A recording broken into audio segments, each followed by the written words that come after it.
اعوذ باللہ من الشیطان الرجیم بسم اللہ الرحمن الرحیم السلام علیکم ورحمۃ اللہ وبرکاتہ۔ امید ہے کہ آپ سب خیریت سے ہوں گے۔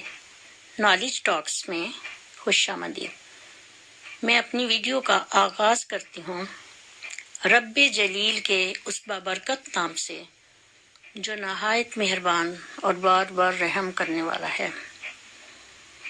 ناظرین، میرا آج کا ٹاپک ہے کھانسی، نزلہ اور زکام۔ ناظرین، آج کل کے ٹیکنالوجی کے دور میں کوئی انسان فارغ نہیں۔ زندگی کے اس دور میں ہر چھوٹا بڑا انسان اپنے دائرۂ زندگی میں بہت مصروف ہے، لیکن زندگی کی اس دوڑ دھوپ میں ہر انسان کے لیے ضروری ہو گیا ہے کہ وہ اپنی زندگی کو خود اپنے سٹائل سے مینیج کرے کہ عبادت اور اپنی روزمرہ زندگی کے علاوہ اپنا کچھ ٹائم تفریح، ٹی وی اور خبروں پر سپینڈ کرے، جو انسانی دماغ کی نشو و نما کے لیے اور ریلیکسیشنز کے لیے بہت ضروری ہے۔ اسے معلوم ہونا چاہیے کہ اس کے ارد گرد میں کیا ہو رہا ہے۔ ناظرین، آج کل کورونا کی وبا نے ساری دنیا کو بہت پریشان کر رکھا ہے۔ پہلے جب موسم بدلتا تھا، کسی کو نزلہ، زکام، کھانسی، گلے کی وجہ سے بخار ہوتا تھا تو کوئی انسان پریشان نہیں ہوتا تھا، نو ٹینشن۔ لیکن اب موسمی تبدیلی کی وجہ سے ذرا بھی نزلہ زکام ہو جائے تو لوگ بہت پریشان ہو جاتے ہیں، ہائے کورونا تو نہیں ہو گیا۔ ناظرین، کورونا سے ڈرنا نہیں، لڑنا ہے۔ ہمت مدداں مدد خدا، ڈونٹ بی وری۔ بلکہ مشکل کی اس گھڑی میں ہمیں جتنا بھی ہو سکے ایک دوسرے کی مدد کرنی چاہیے۔ ہر اچھی چیز، ہر کوئی وہ بات جس سے ایک دوسرے کو فائدہ ہو، ضرور شیئر کریں، یہی صدقہ جاریہ ہے۔ اور سب سے پہلے ہمیں یہ معلوم ہونا چاہیے کہ نزلہ اور زکام میں کیا فرق ہے۔ What is the difference between نزلہ and زکام؟ ناظرین، آج میں آپ کو بہت ہی آسان لفظوں میں بتاتی ہوں۔ نمبر 1، نزلہ۔ دماغ کے وہ فضلات جو گلے اور سینہ پر گریں اسے نزلہ کہتے ہیں۔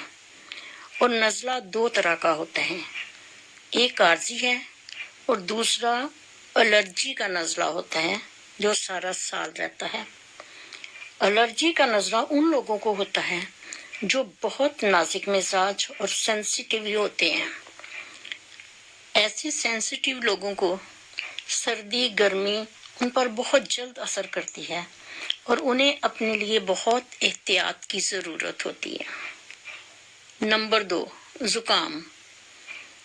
زکام دماغ کے وہ فضلات جو ناک سے بہنا شروع ہوں اسے زکام کہتے ہیں۔ ناظرین، آج میں آپ کو 2 قہوے بتاؤں گی جو جسم میں امیونٹی سسٹم یعنی قوت مدافعت کو بڑھاتے ہیں۔ یہ کھانسی، نزلہ اور زکام میں نہایت مجرب، آزمودہ اور اکثیر ہیں۔ قہوہ نمبر 1، اس میں آپ کو کن چیزوں کی ضرورت ہے، اس کی کتنی مقدار اور قہوہ کیسے بنانا ہے۔ اس میں 5 چیزیں ہیں: پانی، کلونجی، چھوٹی الائچی، سونف اور شہد۔ اب میں ان 5 چیزوں کی مقدار آپ کو بتاتی ہوں۔ پانی 1½ کپ، کلونجی 2 چٹکی، سونف 2 چٹکی، چھوٹی الائچی 1 عدد اور شہد حسب ضرورت۔ اب بتاتی ہوں آپ نے قہوہ کیسے تیار کرنا ہے۔ آپ نے سب چیزوں کو 1.5 کپ پانی میں ڈال کر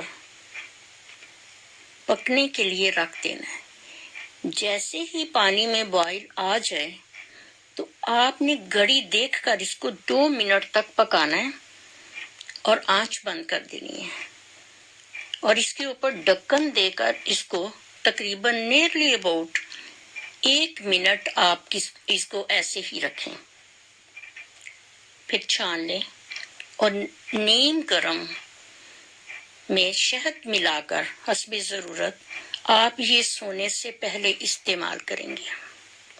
ناظرین، اب قہوہ نمبر 2 کی جو انگریڈینٹس ہیں وہ لکھیے پلیز۔ نمبر 2 قہوہ بنانے کے لیے بھی آپ کو 5 چیزوں کی ضرورت ہے، اور وہ ہیں پانی، ادرک، دال چینی، لونگ اور چھوٹی الائچی۔ اب میں آپ کو اس کی مقدار کے بارے میں بتاتی ہوں۔ پانی 2 کپ، ادرک 2 انچ کا ٹکڑا، دال چینی 2 انچ کا ٹکڑا، لونگ 1 عدد اور چھوٹی الائچی 1 عدد۔ اب قہوہ بنانے کی ترکیب بتاتی ہوں۔ آپ نے 2 گلاس پانی میں یہ سب چیزیں ایک ہی وقت میں ڈال کے آنچ پر پکنے کے لیے رکھ دینی ہے۔ آنچ دھیمی رکھنی ہے۔ اس وقت جب قہوے کو 2-3 ابال آ جائیں گے تو آپ نے اس کو ڈھکن دینا ہے اس کے اوپر، اور 1 منٹ کے لیے اس کو چھوڑ دینا ہے۔ پھر اس کو چھان کر حسب ضرورت اس میں شہد ملائیں اور نیم گرم سونے سے پہلے یہ پی لیں۔ ناظرین، یہ قہوہ آپ نے صرف 4 دن پینا ہے، یعنی ایک دن رات کو آپ نے یہ قہوہ نمبر 1 پینا ہے، دوسری رات آپ نے قہوہ نمبر 2 پینا ہے، پھر تیسری رات آپ نے قہوہ نمبر 1 پینا ہے، اور چوتھی رات آپ نے قہوہ نمبر 2 پینا ہے۔ صرف 4 دن یہ قہوہ پینا ہے، پھر آپ نے اسے چھوڑ دینا ہے، اس ترتیب سے جیسے میں نے آپ کو بتائی ہے۔ یہ دونوں قہوے بہت لائٹ ہیں اور بہت مجرب ہیں، آزمودہ ہیں۔ آپ انہیں استعمال کیجئے، آزما کر دیکھیے، بہت فائدہ مند ہے، اور اگر آپ کو کبھی پھر ضرورت پڑے تو دوبارہ سے پی سکتے ہیں۔ It is up to you. اس کے علاوہ اپنے ڈاکٹر سے رابطہ رکھیں اور ڈاکٹر کی ہدایات پر عمل کریں۔ ناظرین، میرے چینل کو سبسکرائب کیجئے اور کومنٹس باکس میں اپنا فیڈ بیک ضرور دیں۔ اپنے گروپس میں شیئر کریں تاکہ تمام دوست، احباب، عزیز و اقارب بھی اس سے مستفیض ہو سکیں۔ یہی صدقہ جاریہ ہے۔ دعاؤں میں یاد رکھیں۔ اللہ حافظ۔